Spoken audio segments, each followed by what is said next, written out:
आज हम भारतीय इतिहास में ऋग्वैदिक कालीन संस्कृति का अध्ययन करने जा रहे हैं।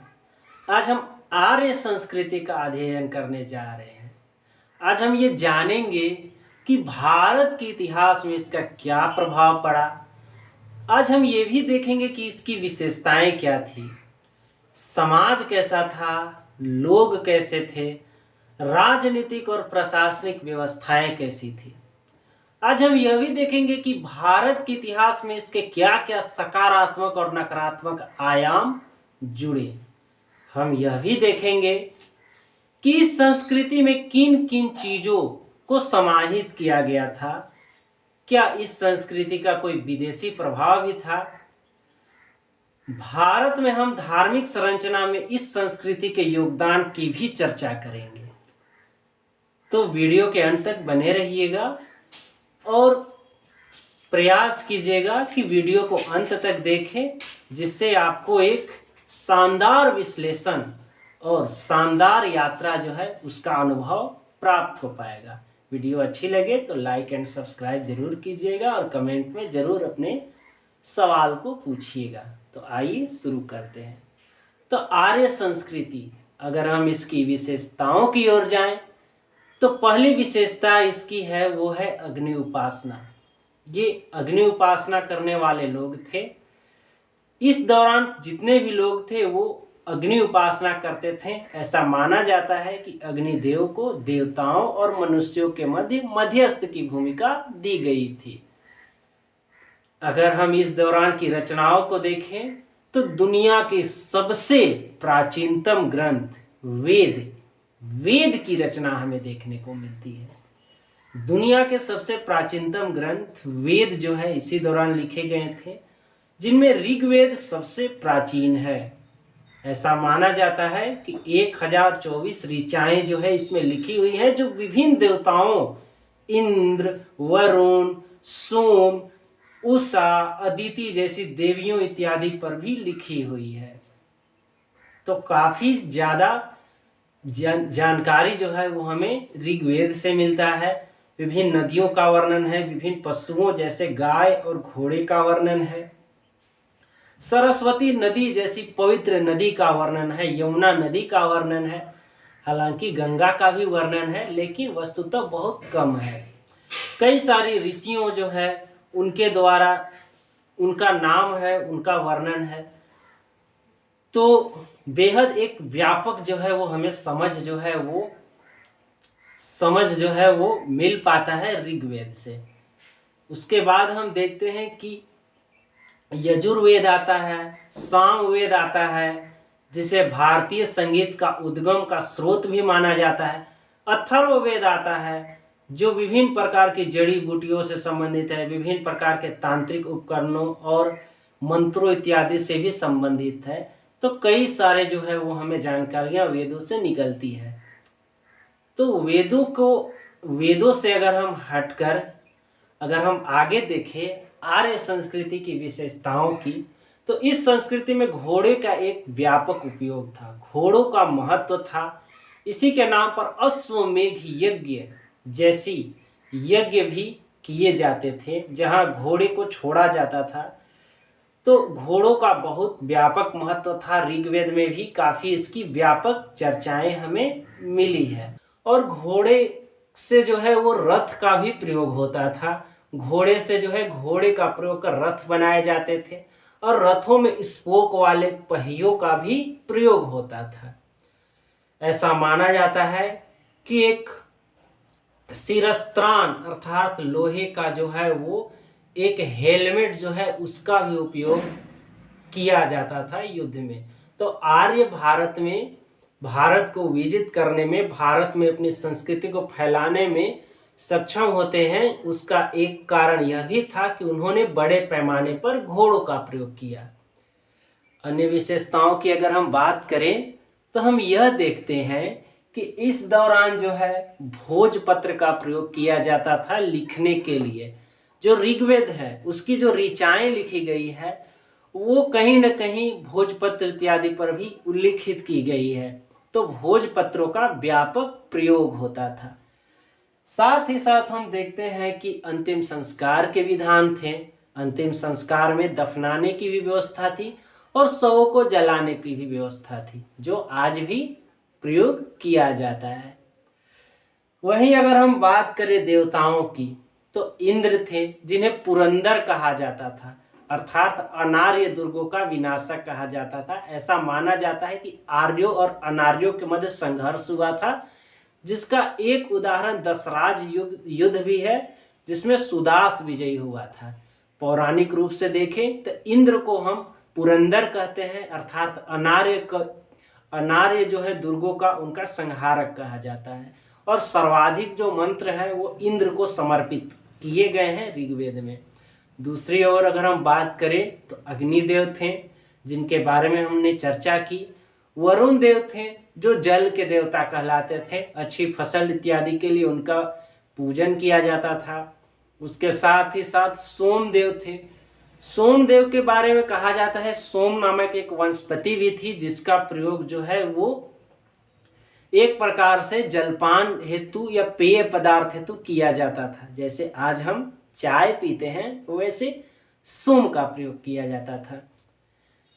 इसके बाद हम अगर अन्य विशेषताओं की बात करें तो स्वास्तिक, सिंधु घाटी सभ्यता में भी स्वास्तिक देखते हैं, यहाँ भी हम स्वास्तिक देखते हैं। तो स्वास्तिक का उपयोग जो है यहाँ हमें देखने को मिलता है। और अगर हम आगे जाएं तो पशु बलि इत्यादि के भी हमें साक्ष्य मिलते हैं। कहा जाता है कि अनुष्ठान इत्यादि तमाम अवसरों पर पशु बलि का प्रयोग किया जाता था। एक बहुत ही महत्वपूर्ण विशेषता है गायों का उपयोग, गायों की पूजा। गाय को वो अघन्य कहते थे, अर्थात जिसको चोट न पहुंचाया जाए, जिसको क्षति न पहुंचाया जाए, जिसको मारा न जाए, तो अघन्य कहते थे। और उससे संबंधित जो है कई सारे शब्द जो है, जैसे ग्वेष्ठी हो गया, गोधूली हो गया इत्यादि जो है प्रयोग किए गए हैं। तो गायों का विशेष महत्व रहा था। साथ ही साथ अगर हम बात करें इस दौरान, तो ये जो आर्य संस्कृति थी, आर्य संस्कृति में एक प्रकार से कार्य विभाजन था, अर्थात ब्राह्मण, क्षत्रिय, वैश्य और शूद्र जो कर्म आधारित व्यवस्था से बंधे थे। हालांकि आगे चलकर इसमें एक जटिलता आ जाती है और ये व्यवस्था जन्म आधारित हो जाती है, जिसका नकारात्मक परिणाम भारत के इतिहास में हम व्यापक तौर पे देख पाते हैं। लेकिन मोटे मोटे ये जो समाज था, ये जो व्यवस्था थी, वो कर्म आधारित थी। ऐसा कहा गया है कि ऋग्वेद में एक ऋषि कहता है कि उसकी माँ गेहूं पीसती है, उसके पिता वैद्य हैं और वो खुद जो है वो किसी दूसरे प्रोफेशन में है। आगे की विशेषताओं की अगर हम बात करें तो आगे की विशेषता में हम ये देखते हैं कि जो समाज है, समाज पशुचारण आधारित या पशु आधारित अर्थव्यवस्था पर केंद्रित था।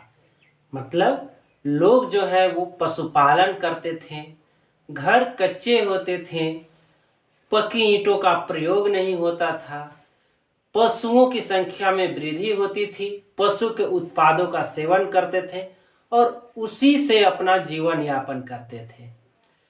अर्थात केवल और केवल पशु पर आधारित अर्थव्यवस्था का हमें वर्णन मिलता है।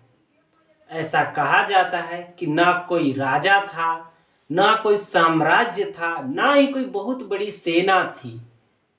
एक व्यक्ति होता था जो प्रमुख होता था, अर्थात कबीले का सरदार होता था, वही सर्वोच्च होता था और उसे जो है सलाह देने के लिए सभा और समिति नामक दो इकाइयां थी जो उसे सलाह दिया करती थी। वो युद्ध इत्यादि का प्रस्ताव रखता था और अगर लोगों को लगता था कि युद्ध करने से जो है वो उनके पास पशुओं की संख्या बढ़ जाएगी, तो वो युद्ध के लिए निकल पड़ते थे। युद्ध किया जाता था, युद्ध में पशुएं जीती जाती थी, अर्थात गाय जीते जाते थे, घोड़े जीते जाते थे। और जब युद्ध समाप्त होता था तो राजा जो है वो कुछ पशुओं को अपने पास रख लेता था, जो सरदार है वो अपने पास पशुओं को रख लेता था, बाकी पशुओं को बांट दिया करता था। और तो और युद्ध समाप्ति के बाद एक सार्वजनिक भोज का भी आयोजन होता था, जिसमें सभी लोग खाते थे, सभी लोग मनोरंजन करते थे। तो एक साधारण सी व्यवस्था थी, युद्ध लड़ो, पशु चुराओ, जितना ज़्यादा पशु होंगे उतनी ज़्यादा तुम्हारी क्या होगी, क्षमता होगी, तुम्हारा वो धन होगा। ऐसी व्यवस्था थी। इसी के संदर्भ में जो है कई सारे शब्द का भी हम उल्लेख देखते हैं, अर्थात हम गविष्टि देखते हैं, गोधूली देखते हैं, तमाम प्रकार के शब्द जो है वो गढ़े गए थे। तो समाज जो है इसी प्रकार से जो है लोगों को जन कहा जाता था। जन से जो है काफ़ी सारे जब लोग मिल जाते हैं तो जनपद बन जाता है, यानी एक बड़ा क्षेत्र बन जाता है। वही आगे चलकर हम देखते हैं कि जिला कहलाता है, और वही जनपद कई सारे जनपदों से मिलकर महाजनपद बन जाता है, जो हम आगे के इतिहास में देखेंगे। यहाँ केवल और केवल जन और जनपद तक ही सीमित था। जन का जो शासक था वो राजन कहलाता था, और उसकी कोई सेना नहीं थी।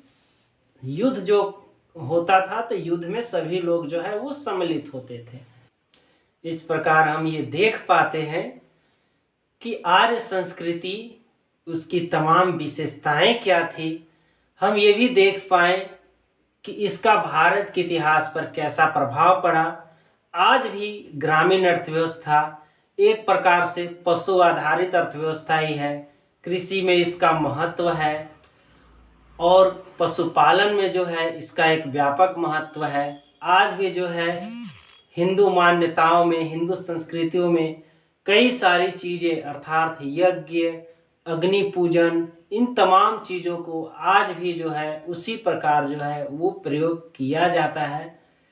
आज भी ऋग्वैदिक देवताओं की मान्यता आज भी बराबर है। हालांकि आगे हम ये देखते हैं कि आगे अन्य देवता महत्वपूर्ण हो जाते हैं, जैसे विष्णु, फिर शैव धर्म आ जाता है, भक्ति आंदोलन आ जाता है, और इंद्र जैसे देवताओं का महत्व कम होता है। लेकिन फिर भी भारत के इतिहास में इसने एक व्यापक प्रभाव डाला, एक गहरा जो है वो प्रभाव डाला। तो आर्य संस्कृति और ऋग्वैदिक कालीन सारी विशेषताओं का हमने अध्ययन कर लिया। अनार्यों को हरा दिया जाता है, आर्य विजित होते हैं, अपनी संस्कृति का प्रसार करते हैं। आगे हम देखेंगे उत्तर वैदिक काल, जहाँ देखेंगे कि आर्य संस्कृति में भी कई सारी समस्याएं उत्पन्न हो जाएगी। जो अनार्य लोग हैं और जो आर्य हैं उनके मध्य टकराव देखने को मिलेगा, उनकी संस्कृतियों के मध्य टकराव देखने को मिलेगा। साथ ही साथ हम ये देख पाएंगे कि जो वर्ण व्यवस्था है वो कर्म आधारित ना होकर जन्म आधारित हो जाएगी। तो इन तमाम चीज़ों को हम देखेंगे। समाज में भी बदलाव हो जाएगा, राजा शक्तिशाली हो जाएगा, सेनाएं हो जाएगी, साम्राज्य निर्माण की ओर कदम हो जाएगा। तो हम आगे वर्णन करेंगे। अभी तक तो जो हम लोगों ने अध्ययन किया उसमें एक समतामूलक समाज की हमने अध्ययन की। हमने देखा कि स्त्रियां भी यज्ञ में भाग लेती थी, स्त्रियां भी वेद मंत्रों की रचना करती थी। वो लोपामुद्रा हो गए, तमाम ऐसे जो है वो स्त्रियों का वर्णन है जो वेद मंत्रों की रचना की है। तो हम कह सकते हैं कि समतावादी जो है वो समाज था। और तो और स्त्री को अर्धांगिनी भी कहा गया है, अर्थात महिलाओं का जीवन अच्छा था, बढ़िया था, हम यह कह सकते हैं।